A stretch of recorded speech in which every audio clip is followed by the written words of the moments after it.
স্বাগত জানাচ্ছি আজকের গুরুত্বপূর্ণ একটি তথ্য সমৃদ্ধ আলোচনায়। গত 13 জুন কানাডা গভর্নমেন্ট একটি ঘোষণা দিয়েছে, সেটি হচ্ছে জুলাই মাস থেকে তারা একটি বিশেষ বেনিফিট দেবে 6 লক্ষ পিপলদেরকে, যারা লো ইনকাম গ্রুপের মধ্যে পড়ে। এইরকম 6 লক্ষ ব্যক্তিদেরকে ফেডারেল গভর্নমেন্টের পক্ষ থেকে বিভিন্নভাবে সহযোগিতা করা হবে। বিশেষ করে এখানে বছরে $2,400 এই সাপোর্টটা দেওয়া হবে সর্বোচ্চ লেভেল, অর্থাৎ যাদের ইনকাম লেভেল যত কম তারা তত বেশি পাবে। এখানে বিশেষ করে অ্যানুয়াল ইনকাম যাদের $23,000 পর্যন্ত, তারা সর্বাধিক বেনিফিট পাবে। যাদের ইনকাম এর থেকে বেড়ে যাবে তারা ক্রমহ্রাসমান হারে মূলত তাদের ইনকাম কমবে, কিন্তু তাদের বেনিফিটটা কমবে, কিন্তু তারাও বেনিফিটগুলো পাবে একটা সার্টেন লেভেলের ইনকাম পর্যন্ত। তো আজকের আলোচনাটি মূলত আমরা সেই তথ্যগুলো নিয়েই সাজিয়েছি। এটা নিঃসন্দেহে একটা গুড ইনিশিয়েটিভ কানাডা গভর্নমেন্টের পক্ষ থেকে। বিশেষ করে এখানে সার্ভিস কানাডার মাধ্যমে কিন্তু এই বেনিফিটগুলো দেওয়া হবে। কানাডার ইমিগ্রেশন ডিপার্টমেন্টের সাথে সমন্বয় করে কিন্তু সার্ভিস কানাডা অনেক ধরনের কাজগুলো করে থাকে, যেমন ELMI লেটারগুলো ইস্যু কিন্তু সার্ভিস কানাডাই করে। তো আজকে এই তথ্যগুলো আমরা একটু জানবো, অনেকগুলো স্লাইডে আলোচনা আছে, তো তথ্যগুলো জেনে আপনারা সমৃদ্ধ হবেন। এবং এখানে আরেকটি গুরুত্বপূর্ণ বিষয়, সেটা হচ্ছে এখানে সব লেভেলের ব্যক্তিরা এখানে এই বেনিফিটগুলো পাবেন। কানাডার সিটিজেন, কানাডার পার্মানেন্ট রেসিডেন্ট, কানাডার টেম্পোরারি ওয়ার্কার হিসেবে যারা অবস্থান করতেছেন 18 মাসের অধিক সময় ধরে, এবং রিফিউজি ক্লেম করেছেন যারা, তারাও এই বেনিফিটগুলো পাবেন। তো এই কারণে তথ্যগুলো অবশ্যই আপনাদের সবার জন্যই গুরুত্বপূর্ণ। তবে বেনিফিটটা পাবেন কারা? যারা লো ইনকাম গ্রুপের ব্যক্তি তারা। এখানে দেখতে পাচ্ছেন আপনারা যে জুন 13-তে 2025-এর জুন 13-তে গভর্নমেন্ট অফ কানাডার পক্ষ থেকে এই ঘোষণাটি দেওয়া হয়। কানাডা ডিসএবিলিটি বেনিফিট CDB যেটাকে বলা হচ্ছে, with first payment set to begin in July 2025। তো প্রত্যেক মাসেই দেওয়া হবে। এটার প্রথম পেমেন্টটা আগামী মাসে আসতে যাচ্ছে। তো এটি মূলত উন্মুক্ত করা হয়েছে আপনাদের জন্য এই তথ্যগুলো। প্যাট্টি হাসডু, তিনি হচ্ছেন minister of jobs and families, তিনি মূলত এই তথ্যগুলো সরবরাহ করেছেন। তিনি বলতেছেন যে এখানে তাদের টার্গেট হলো 18 থেকে 64 বছর বয়সের মধ্যে যারা আছেন, এই রেঞ্জের মধ্যে 6 লক্ষ ব্যক্তিদেরকে এই ডিসএবিলিটিস বেনিফিটগুলো তারা দেবেন। তবে এখানে শুধু লো ইনকাম গ্রুপ তা না, এখানে যারা ডিসেবল পিপল, বিভিন্নভাবে ডিসেবল, বিভিন্ন ধরনের ডিসএবিলিটিস যাদের মধ্যে রয়েছে, মেন্টাল ডিসএবিলিটিস, ফিজিক্যাল ডিসএবিলিটিস, সেই ধরনের 6 লক্ষ ব্যক্তিদেরকে এই বেনিফিটগুলো দেওয়া হবে। একদম যারা জেনারেল পিপল তাদেরকে কিন্তু না, আমি আপনাদের আবার মনে করাই দিচ্ছি। With applications opening on June 20, 2025, now is the time for eligible Canadians to prepare for this vital financial benefit up to 2400। তো জুনের 20 তারিখ থেকে এটার জন্য অ্যাপ্লিকেশন আপনারা করতে পারবেন।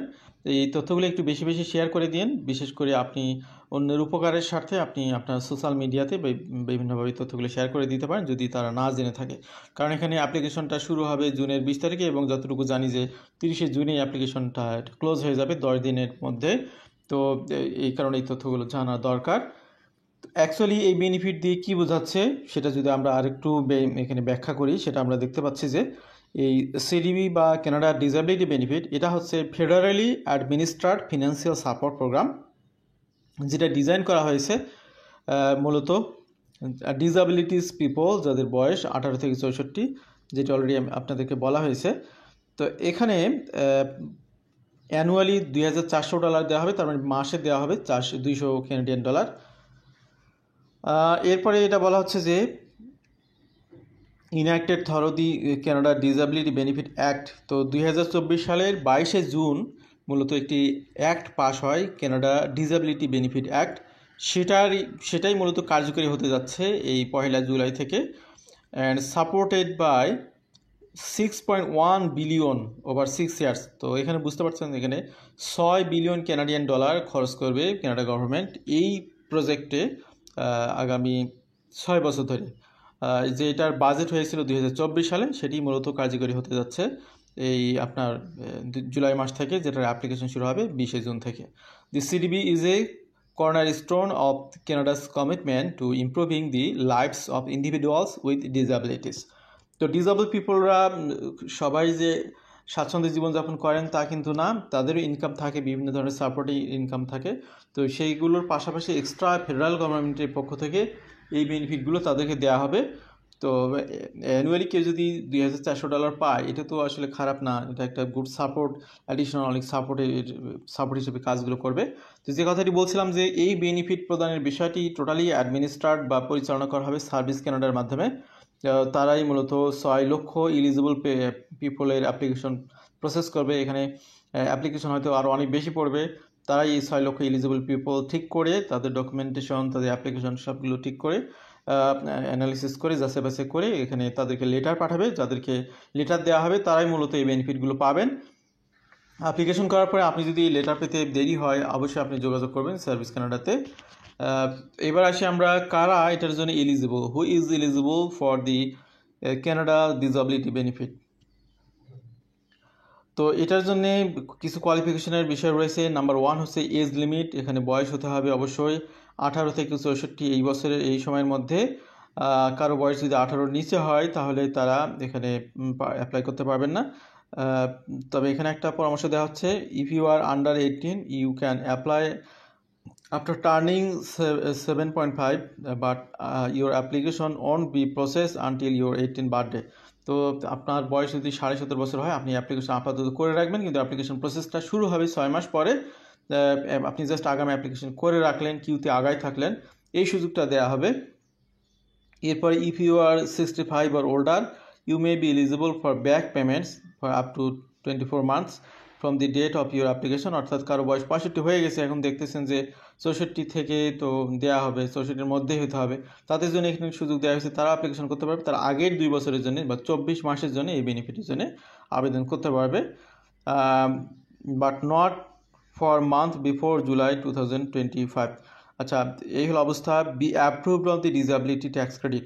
তো কানাডাতে রেগুলার একটা বেনিফিট দিয়ে থাকে ডিসএবিলিটি ট্যাক্স ক্রেডিট, ডিটিসি, যেটা নিয়ে আমরা কথা বলি, কিছুদিন আগেও আমরা আলোচনা করেছি। তো এই ডিটিসি বেনিফিটটা আগে থেকেই এখানে চালু ছিল। এই বেনিফিটটা যারা পেতেন তারা অটোমেটিক্যালি এই কানাডা ডিসএবিলিটি বেনিফিট এটার জন্য কোয়ালিফাই করবেন। The DTC is a non refundable tax credit for individuals with severely and prolonged impairments. Approval for the DTC is a prerequisite for CDB to ensure your DTC status is current. তো যারা already disability tax credit এই status নিয়ে carry করতেছেন তারা এই বেনিফিটটা খুব সহজেই পাবেন। যদি এরকম স্ট্যাটাস না থাকে অবশ্যই আপনার যোগাযোগ করতে হবে, ভালোভাবে আপনাকে বোঝাইতে হবে আপনার কোনো সমস্যা ছিল কিনা। এরপর আরেকটি বিষয় এখানে মেনশন করতে হবে, সেটা হলো আপনার ট্যাক্স রিটার্ন জমা দেওয়া থাকতে হবে 2024 সালের tax return, both you and your spouse or common law partner, অর্থাৎ কেউ যদি ফ্যামিলি নিয়ে থাকেন তাহলে সবার ট্যাক্স রিটার্নটা এখানে জমা দিতে হবে। আপনার ট্যাক্স অ্যাপ্লিকেবল হোক বা না হোক, কিন্তু আপনার ফাইলটা জমা থাকতে হবে with the Canada revenue agency. In exceptional cases the requirement may be wide. তবে ব্যতিক্রম ক্ষেত্রে এই যাদের কারো যদি ট্যাক্স রিটার্ন না জমা দেওয়া হয়ে থাকে সেটাও তারা এখানে বেনিফিট পাবেন, তবে সেটা এক্সেপশনাল কেস হতে হবে। Be a Canadian resident for income tax purpose, অর্থাৎ আপনাকে কানাডায় শুধু বসবাস করলেই হবে না, ট্যাক্স পেইড এখানে ট্যাক্স পেয়ার ইন রেসিডেন্ট হতে হবে। এখানে কারাকারি বেনিফিটগুলো পাবেন আমি একটু বলেছিলাম, আবার রিপিট করছি। এখানে দেখতে পাচ্ছেন কানাডার যারা সিটিজেন তারা, কানাডার যারা পার্মানেন্ট রেসিডেন্ট তারা, এরপরে রেজিস্টার্ড আর entitled to be registered under the Indian act তারা, এরপরে প্রোটেক্টেড পারসন অর্থাৎ রিফিউজি কেস যারা অ্যাকসেপ্টেড হয়েছেন তাদেরকে বলা হয় প্রোটেক্টেড পারসন। যাদের রিফিউজি কেস অ্যাকসেপ্টেড হয়নি তারাই বেনিফিট পাবেন না। আবারও মনে করাই দিই, অনেক রিফিউজি ক্লেমকারী ভাই বোনরা আমাদের সাথে আলোচনা শোনেন। তো এই প্রোটেক্টেড পারসন তখনই বলা হয় যখন একটি কেস অ্যাকসেপ্ট হয়, তারা ওই বেনিফিটগুলো পাবেন। টেম্পোরারি রেসিডেন্ট হিসেবে স্টুডেন্ট ওয়ার্কার যারা কমপক্ষে 18 মাস বসবাস করেছেন কানাডাতে, 18 মাসের পর থেকে 18তম মাসের পর থেকে তারা এই বেনিফিটগুলো কনজিউম করতে পারবেন। The federal government will proactively reach out to eligible candidates Canadians by sending letters inviting them to apply starting in June 2025. তো আপনাদের অ্যাপ্লিকেশনের পরিপ্রেক্ষিতে আপনাদেরকে লেটার পাঠাবে গভর্নমেন্টের পক্ষ থেকে। তো আপনি যদি মনে করেন যে আপনি এইগুলোর জন্য কোয়ালিফাই করেন কিন্তু আপনি যদি লেটার না পান তাহলে আপনাকে সার্ভিস কানাডার সাথে যোগাযোগ করার চেষ্টা করতে হবে। এই বিষয়টি একটু মাথায় রাখেন। To qualify for the DTC, you must have a severe and prolonged impairment in physical and mental functions. এখানে একটু বিষয় ভালো করে মনে রাখবেন, যেহেতু এটা ডিসএবিলিটি বেনিফিট বলা হচ্ছে, তো এখানে প্রুভ করতে হবে যে ডিসএবিলিটির বিষয়গুলো the impairment must be significantly restricted your ability to perform basic activities. আপনি হয়তো বা শারীরিক অক্ষমতার কারণে খুব ভালো করে কাজ করতে পারেন না, যার কারণে আপনার ইনকাম লেভেলটা কম, সে কারণে আপনি অন্যান্য কাজের পাশাপাশি এই বেনিফিটটার জন্য আবেদন করতে পারবেন। আপনার ওয়াকিংয়ের সমস্যা, আপনার আইসাইটে যদি সমস্যা থাকে, শোনার ক্ষেত্রে সমস্যা থাকে, কথা বলার সমস্যা থাকে, ফিডিংয়ের সমস্যা থাকে, ড্রেসিংয়ের সমস্যা থাকে, মেন্টাল ফাংশনের সমস্যা থাকে, যেগুলোর কারণে অ্যাকচুয়ালি আপনি পরিপূর্ণভাবে গুড ইনকাম করতে পারতেছেন না, এগুলো সার্টিফিকেট সহ এই প্রুফগুলো যদি আপনি দিতে পারেন, তাহলে আপনি এই বেনিফিটগুলো কনজিউম করতে পারবেন। Be expected to last for a continuous period of at least 12 month. যে সমস্যাটা কমপক্ষে 12 মাস ধরে আপনার ভিতরে ছিল বা আছে, 12 মাসের বেশি সময় ধরে আপনি এটা সাফার করতেছেন, সেটা রেফারেন্সে আপনি এখানে আবেদন করবেন। ইফ ইউ আর নট এড অ্যাপ্রুভড ফর ডিটিসি, যদি কারো আপনার আগের কোনো ডিটিসি ফাইল করা না থাকে, যেটাকে বলে ডিসএবিলিটি ট্যাক্স ক্রেডিট, যদি কারো ফাইল করা না থাকে, তারা কি করবেন, তাদের জন্য এখানে একটি সুযোগ, সেটা হলো ফর্ম T2201। এই ফর্মটা আপনাদেরকে এখানে ফিল আউট করতে হবে। Disability tax credit certificate complete by your doctor or other qualified practitioner. তো আপনার যে কিছু সমস্যা আছে সেটাকে প্রুভ করার জন্য এই আপনার যে ডক্টর রয়েছে তাদের মাধ্যমে আপনি এটা ফর্মটা ফিল আউট করে নেবেন। Processing times for DTC applications can take several weeks, so start this process early to ensure eligibility for the CDB by June 2025। তো এটা জুন মাসের মধ্যে যেহেতু এই অ্যাপ্লিকেশন সিস্টেমটা চালু হচ্ছে, তো যারা এখনও এই ডিটিসি কমপ্লিট করেনি তারা খুব দ্রুত করুন, কারণ এখানে প্রসেসিং সময় লাগে, সে বিষয়টি খেয়াল করতে হবে। How to apply for the Canada disability benefit, কীভাবে অ্যাপ্লাই করবেন। The CDB application process is design to be barrier free, offering multiple options to suit individuals preferences and needs. জুনের 20 তারিখ থেকে মূলত এখানে এলিজিবল ব্যক্তিরা আবেদন করতে পারবেন, অনলাইনে আবেদন করতে পারবেন। A self serve portal on the service Canada website, service Canada ওয়েবসাইটে আপনি এই পোর্টালটা পাবেন। Optimised for accessibility with screen readers, large text option and multilingual support. তো বিভিন্ন ভাষার মাধ্যমে এখানে আবেদনগুলো ড্রপ করা যাবে। ইন পার্সনেও আপনি করতে পারেন at service Canada centres across the country, where trained staff can assist with applications and answer questions। যারা এগুলো বুঝতেছেন না তারা সরাসরি সার্ভিস কানাডার আপনার রিজিওনাল অফিসে যাবেন, গিয়ে কথা বলবেন ইন পার্সন, তারা আপনাদেরকে সহযোগিতা করবে। ওভার ফোনে আপনি এখানে সহযোগিতা নিতে পারেন through a dedicated CDB hotline offering support for those who prefer verbal communication and require assistance due to literacy or technological barriers. To ensure a smooth rollout, the government has partnered with community-based organizations to provide navigation services. These organizations will help applicants. দেখুন এখানে অনেকগুলো organisation আপনাদেরকে help করার জন্য ready আছে। Understand eligibility requirement, complete DTC and সিডিবি application. আপনার প্রস্তুতিমূলক কাজ যেটা, সেটা হচ্ছে এলিজিবিলিটি রিকোয়ারমেন্ট কমপ্লিট করতে হবে যে আপনি এটার জন্য এলিজিবল কিনা। এরপরে যেটি ডিটিসি বা সিডিবি অ্যাপ্লিকেশনস রেডি করতে হবে। Access translation or interpretation service, navigate other federal provincial territorial disability programs. For those curious about potential payments, Service Canada has launched a benefit estimator tool. এই বেনিফিট এস্টিমেটের টুলে আপনি তথ্য দিলে আপনি বুঝতে পারবেন যে কী পরিমাণে বেনিফিট আপনি পাবেন খুব সহজেই। তো জুন 30-এর মধ্যে অ্যাপ্লিকেশনটা জমা দিতে হবে। Deadline for applications to receive the first payment in July. কেউ যদি জুলাই মাসে পেমেন্ট পেতে চান তাকে জুন 30-এর মধ্যে অ্যাপ্লিকেশন জমা দিতে হবে। কেউ যদি জুন 30-এর মধ্যে জমা দিতে না পারেন তাহলে তিনি হয়তো জুলাইয়ের পেমেন্টটা পাবেন না, পরের মাসের পেমেন্টগুলো পাওয়া শুরু করবেন। সুতরাং ওয়ারিড হওয়ার কিছু নেই। July 2025 first সিডিবি payment issued two approve applicants. যারা এই অ্যাপ্লিকেশন করার পরে যাদের অ্যাপ্লিকেশনটা অ্যাপ্রুভ হবে তারাই পেমেন্টগুলো পাবেন। To avoid delays, ensure your income tax return is filed and your DTC approved is confirmed before applying. If you need assistance, contact Service Canada or local community organization well in advance of the June 30 deadline. তো যেটি বললাম যে আপনারা যারা clearly বুঝতেছেন না তারা service কানাডার লোকাল অফিসে যোগাযোগ করুন। আপনি যে এলাকায় আছেন সেই এলাকার সার্ভিস কানাডা অফিসে যোগাযোগ করুন। করে এই তথ্যগুলো আপনি তাদের কাছ থেকে পাবেন। আমাদেরকে যদি প্রশ্ন করেন এই সংক্রান্ত অবশ্যই কোনো অ্যান্সার দিতে পারবো না। কী কারণে? যা কিছু অ্যান্সার দেওয়ার সবগুলো এখানে ডিসক্লোজ করতেছি, এর বাইরে কোনো তথ্য আপনাদেরকে দিতে পারবো না, যেহেতু এটা গভর্নমেন্ট সিস্টেমে, আমরা তো যেহেতু গভর্নমেন্টের পার্ট না, সুতরাং এই রিলেটেড কোনো প্রশ্ন আমাদেরকে করবেন না। আমাদের এখানে স্লাইডগুলো আপনি প্রয়োজনে একটু সময় নিয়ে পজ করে দেখুন, নিজে একটু বোঝার চেষ্টা করুন। আমরা আলোচনাগুলো আমাদের এই চ্যানেলে মূলত আপনাদের সামনে স্লাইড ভিত্তিক কারণে করি, যে কোনো তথ্য যদি আমাদের ভাষা থেকে বুঝতে না পারেন বা কোনো তথ্য যদি বলার ক্ষেত্রে ভুল হয়ে থাকে, আপনি যাতে দেখে বিষয়টা বুঝতে পারেন, বা আমাদেরও বলার ক্ষেত্রে যাতে কোনো মিস ইনফরমেশন না যায়, এই কারণে মূলত আমরা এই তথ্যগুলো স্লাইডে প্রেজেন্ট করি এবং কথা বলি। এটাই হচ্ছে মেইন উদ্দেশ্য, যাতে করে আপনাদের ইনফরমেশনে কোনো গ্যাপ না থাকে। তো এই জন্যে এই কথাটি একটু এক্সট্রা বলে ফেললাম, যে আপনাদের যাদের প্রয়োজন তারা অবশ্যই লোকাল কোনো কমিউনিটি হেল্প নেবেন বা সার্ভিস কানাডা অফিস থেকে হেল্প নেবেন, যাতে তথ্যের কোনো গ্যাপ না থাকে। How much Canada disability benefit will receive. তো এখানে একজন ব্যক্তি সর্বোচ্চ বেনিফিট পাবেন মাসে $200। যাদের ইনকাম লেভেল ভালো তাদের এখানে আপনার এই বেনিফিটগুলো কমতে থাকবে। এখানে এই স্লাইডটা একটু আপনারা স্ক্রিনশট নিয়ে রাখতে পারেন পরবর্তীতে বোঝার জন্য। এখানে আপনার ফ্যামিলি নেট ইনকাম 23,600 পর্যন্ত হলে এটা সর্বোচ্চ বেনিফিট পাবেন। এর থেকে বেশি যখন হবে ইনকাম, তখন একটু একটু করে বেনিফিট কম পাবেন, ক্রমহ্রাসমান হারে কমে যাবে। এরপরে হচ্ছে ম্যাক্সিমাম বেনিফিট, যেটা বললাম যে $2,400 কানাডিয়ান পার ইয়ার, 23,000 পর্যন্ত সর্বোচ্চ পাবেন। এরপরে রিডাকশনের একটা তথ্য রয়েছে, এখানে ক্যালকুলেশন স্টেপ দেওয়া রয়েছে, আমি এটা পড়ছি না, আপনারা একটু স্লাইডটা এটা আপনি স্ক্রিনশট নিয়ে কিংবা পজ করে আপনি দেখে নেবেন। এখানে এক্সাম্পল দেওয়া আছে, আমি একটু স্কিপ করব। এখানে প্রথমে একটা এক্সাম্পল গেল, এখানে সেকেন্ড এক্সাম্পল রয়েছে ড্যান নামে একজন ব্যক্তির, তার এখানে ইনকাম হচ্ছে 35,000 পার ইয়ার। তো আনুষঙ্গিক বেশ কিছু বিষয় এখানে ক্যালকুলেশনের বিষয়গুলো একদম বুঝিয়ে দেওয়া আছে হাতে কলমে, আপনারা একটু কাইন্ডলি দেখে নিন, আমি একটু স্কিপ করতেছি।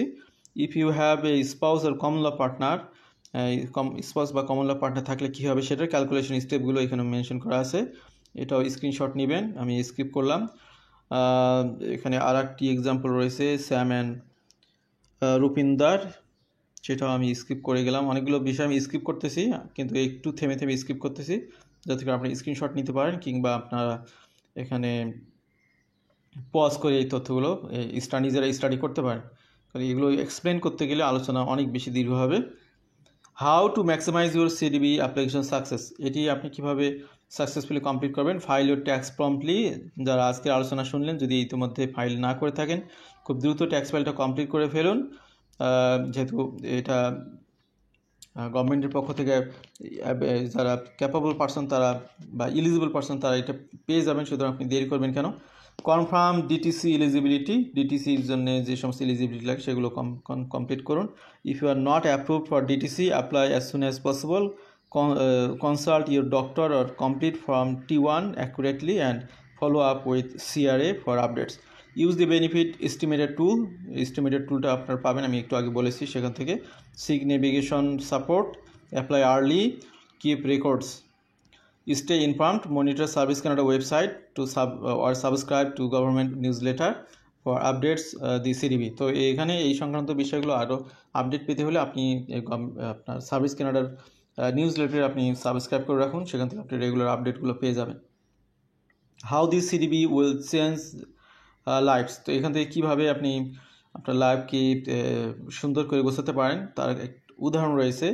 তো এখানে আয়েশা নামে এক মহিলা, যার বসবাস এডমন্টন শহরে, তার বয়স হচ্ছে 28। তো তিনি এখানে তার একটি সমস্যা আছে, সেটা হলো সেরিব্রাল পালসি। এর ফলে তিনি খুব বেশি কাজ করতে পারেন না। তিনি হচ্ছে এখানে প্রভিন্স থেকে অ্যাসিস্ট্যান্স পান পার ইয়ারে $14,000। তো এখন তিনি তার ইনকাম যেহেতু 23,000-এর নিচে, সুতরাং তিনি এখানে আরও এক্সট্রা $2,400 ফুল বেনিফিট পাবেন। এরপরে আরেকটি হচ্ছে চার্লস, যার বয়স 50, তিনি মন্ট্রিয়ালে থাকেন, তিনি একজন single father with visual impairment. তিনি আর্ন করেন হচ্ছে $30,000 কানাডিয়ান টিচার হিসেবে। তো তার এখানে আপনার 10 ওয়ার্কিং ইনকাম এক্সামশন, তার জন্য 10,000 ইনকাম এক্সামশনের সুযোগ রয়েছে। তো তিনি এখানে সব কিছু হিসাব কিতাব করে ক্যালকুলেশনে দেখা যাচ্ছে $180 কানাডিয়ান পার মান্থে পাবেন। এরপর রয়েছে মীরা অ্যান্ড রাজ, তারা ভিক্টোরিয়াতে থাকে, কানাডার ব্রিটিশ কলাম্বিয়াতে। তাদের টোটাল যে ইনকাম সেখান থেকে এখানে প্লাস মাইনাস করে তাদের একটা হিসাব আছে। আমি এটা একটু স্কিপ করে যাচ্ছি, আপনারা একটু দেখে নিন। তো আজকের আলোচনা একদম শেষ প্রান্তে চলে এসেছি। আজকের আলোচনা যারা শুনলেন সবাইকে ধন্যবাদ। ভালো থাকবেন সবাই। আল্লাহ হাফিজ। আসসালামু আলাইকুম।